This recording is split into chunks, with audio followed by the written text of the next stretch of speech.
Hey, hey, we're back with more Live from the Heartland. This is Michael James. I'm here with Katie Hogan and Tom Clark. And we're going to bring on Yale Strom, who is the director of American Socialist. And to build up for this, we were just playing Joe Hill by the late, great Paul Robeson. And Yale, as we were listening to the music, you actually said you remembered hearing Paul Robeson and going to see him in Detroit with your father, or your father telling you a story about seeing him. My father did, yes. He said he came to a church, and I think the thing that stuck with me as a young child was he said when I shook his hand, I just didn't even see my arm. That's how big he was. Yeah, he was something else. Tell us about your film. It's called American Socialist, The Life and Times of Eugene Debs, and it is showing at the Chicago Film Center. No, Gene Siskel. Gene Siskel is what I meant to say. And it started last night, and it's going to go until through March 8th. Through March 8th. Tell us a little bit about your film, because it's a wonderful film. Thank you so much. Thank you. Well, it's about Eugene Victor Debs. He was born in Terre Haute, Indiana, and a proud Hoosier, but next to Indiana, his other, next state would be Illinois. He went to prison here for the Pullman strike. He went to sanitariums in Elmhurst.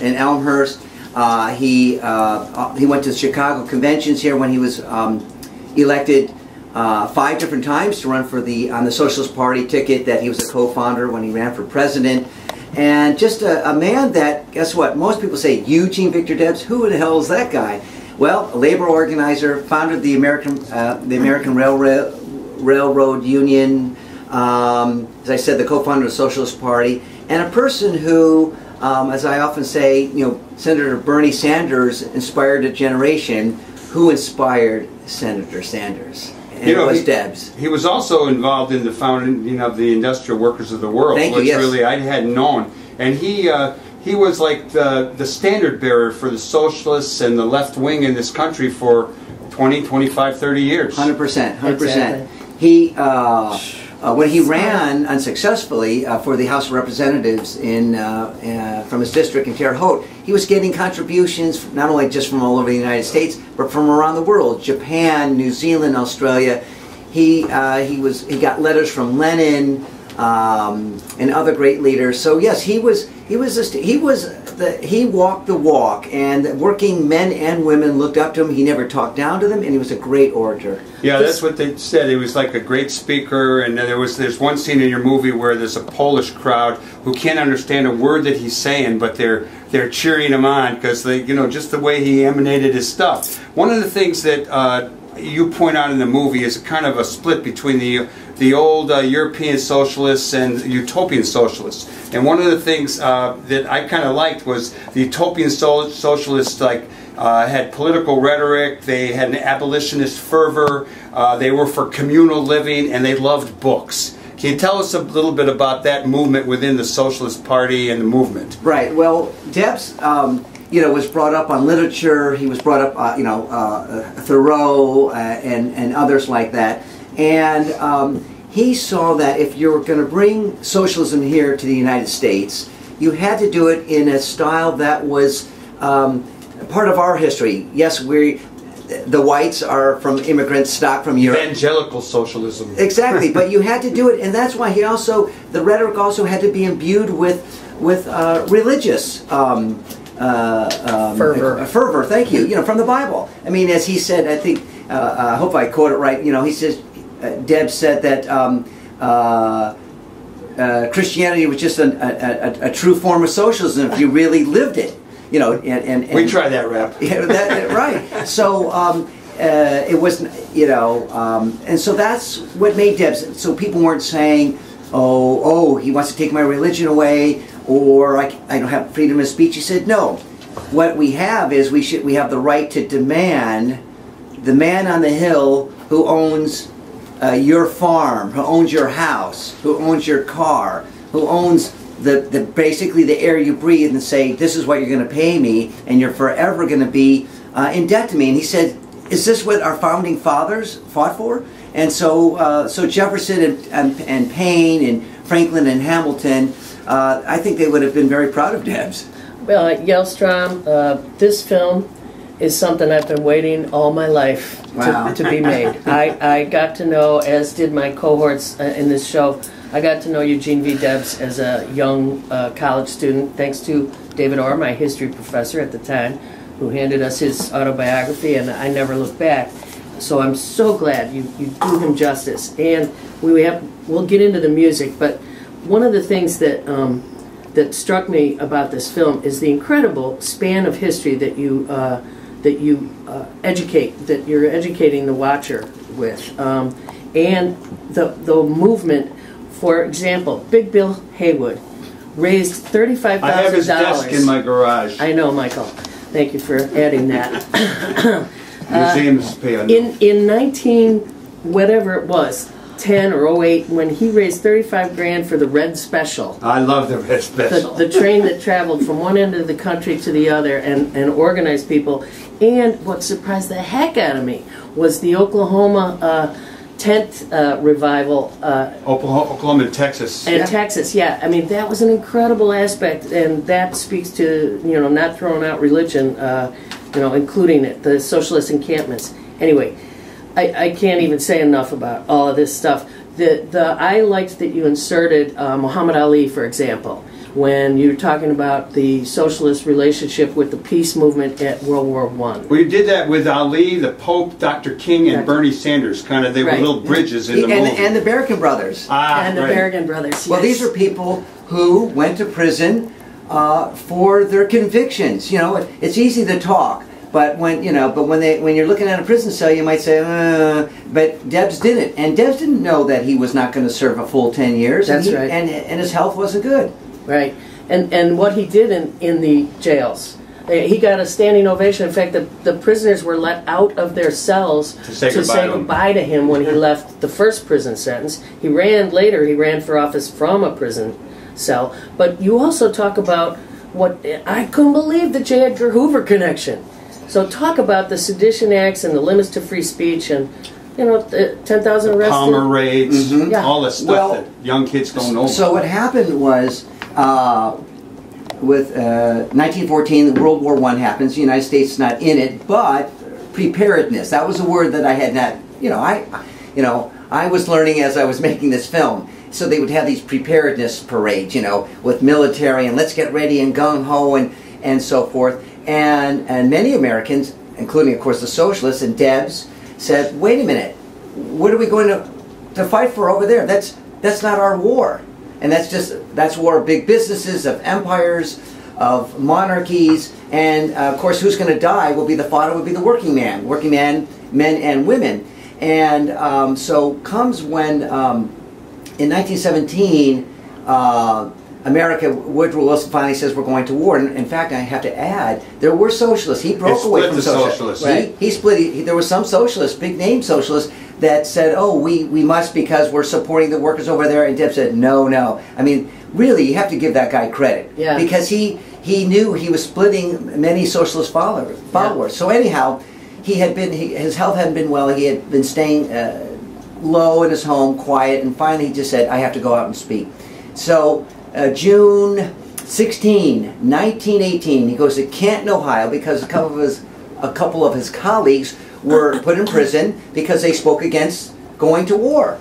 And he goes, and that's the famous speech where the secret police, whatever you call them, FBI, it wasn't the FBI yet, but people from the government stenographers were taking notes. Anyhow, cut to, he's put into prison. The 100th anniversary is coming up.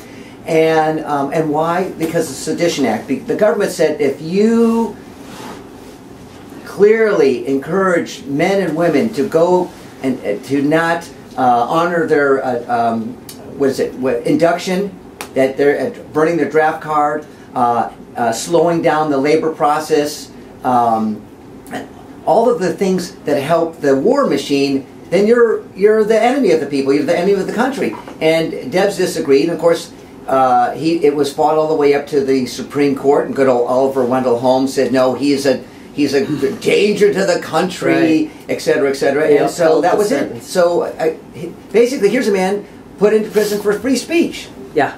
I want to go back to the Oklahoma a little bit and kind of packaging socialism for the masses. Oklahoma was you know, pretty much a socialist state, and you had the Green Corn Rebellion way back where, you know, blacks and whites and Indians and all got together against going into the war. Oklahoma really had a socialist base.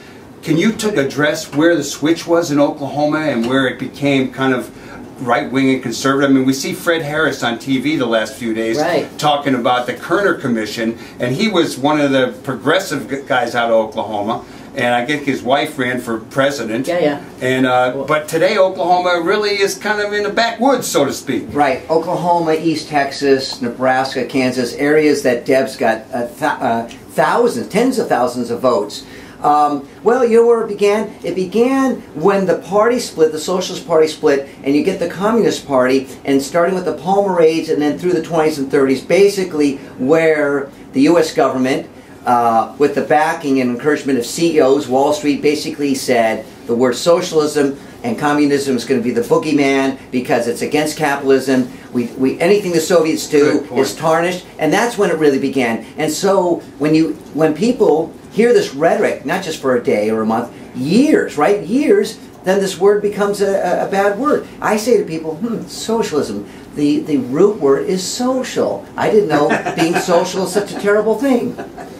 I'm curious, moving forward in time, how much of Eugene's platform, Eugene Debs' platform, actually got implemented? Very good question. Well, in fact, many of the things that he was working for, 8-hour day wage, security for elderly, pensions, health insurance, child labor laws, and I know I'm missing some others. How radical. Yeah, exactly. He actually, Harold Ickes, which I showed at the end of the film, was working with Debs and also working with La Follette out of Wisconsin, and those ideas were implemented during the New Deal. So much of what Debs did, sadly he didn't get to live to see because he passed away in October of 1926. But many of his ideas did get implemented, and guess what? Many of his ideas we're still fighting for today. Immigration, he was dealing with, you know, all the illegal aliens, quoted Chinese then, that was one of the big things, curbing that, and then actually in 1924, right? The United States said we're going to have quotas on all the Slavs and Jews and others from Eastern Europe. We can't have that many people coming, the hordes are coming. So that's why I say, yes, it's an historical document, but guess what? In 2018, history is repeating itself. Right, and you did bring it full ahead with what you just said, but I also paid attention that La Follette and all the others that got elected later, the Progressive Party did how much better than Debs' party? When he won, 17% of the American vote. Can you imagine 17% of 17%? That's a hell of a lot of Americans voting for progressive, radical ideas. And that was all across the midsection of the country, also out west, the coal miners. All Northwest was a big, Seattle. Huge, right. To put it in perspective, more than George Wallace got. Yeah, okay. Our most viable third-party candidate in my lifetime. Yeah, that's good. And he beat him. Yeah, no, he did. And well, for all the reasons, he spoke to them, and never down to them. He spoke to them in a very humble way, and he made sense. Basically saying that this is not the perfect union. We can improve things. Yeah, my intrigue in college with this guy wasn't so much the socialist tract or other things like that, but it was more how aspirational what he was trying to do was all about, even into a late 1960s, 70s mentality. And while I knew some of the stuff had happened during the New Deal, there was a context that had been so beaten down by the authorities, let me just leave it at that, and by capitalism, if I can put it at that. So our efforts to reform capitalism around the edges, to my mind, are still exceedingly frustrating because the frame so much works against the aspirational social part, the socialism. So Bernie Sanders revived some of that, and it kind of got beat down again by the corporate Democrats, if I can label it that way. What do we do now to make sure that what was being tried 100 years ago has full fruit again? Well, great comment, great question. Well, I'll just say 5 years ago, the DSA, Democratic Socialists of America, had 4,000 to 5,000 members. Today it has 40,000 plus. I think where it begins is not at the top, not running for president. It begins in the city councils and the mayors. Seattle has a socialist city council member. She's a beautiful woman, her ethnicity coming from India. Atlanta has a socialist, an African American on their city council. Other people have run, they've lost, but they've come up really close to. So that's where it begins, the grassroots. And today, with millennials and other people, the word socialism is not a bad word. Okay, so we have way too many questions for the time we have left, but I'm going to jump a little bit away from the history that you so well cover to the film itself. You have music, you have a score that just beats me up. It's so cool. And the other thing I want to throw in here, you clearly had a partner in Elizabeth Schwartz, my lifelong partner, my wife. All right. Well, let's give her a little song at this time. Talk about the music. Talk about getting the movie made. Okay, Michael. I just want to broaden that question because you are quite a guy. You know, you not only are a hotshot violinist, a filmmaker, a photographer with exhibits in Queens, and you're a klezmer expert. Tell us a little bit about all your stuff. I want him to talk about the film, Michael. Talk about the film. Okay, well, the music. Okay, well, a lot of people who do know me, and I think there are a few besides just mom and dad and my wife. I started off my artistic career in music. I've been playing the violin since I was 8, and I decided to compose the score. So what I'm very proud of is a lot of people say, wow, that's some great kind of roots Americana music. Where did you find it? I said, out of my head. It's amazing. It's a really great score with the wonderful violinist from the Midwest, actually from Ann Arbor, Jeremy Kittle playing the fiddle. I do a couple times, but mostly I wanted him to do it with the guys in my band from San Diego playing. The vocals at the end of the piece is my wife Elizabeth Schwartz. So I'm proud that you know, sometimes people say, oh, you couldn't have written that. I don't believe that's an old folk song. It's okay, I guess that's a good compliment, but I really did, because guess what? I'm getting the royalties. I love that. That's so great. We have to cut this short. Was there one more last burning thing, Michael? No, nothing last burning. Jesus Film Center, Yes, all thank this you. week. Yeah. Through the 8th, it's a must-see film. Must-see. It's an important piece of history. It'll get you energized for this election and beyond. Yes, yes. Long live Big Bill Haywood. That's it.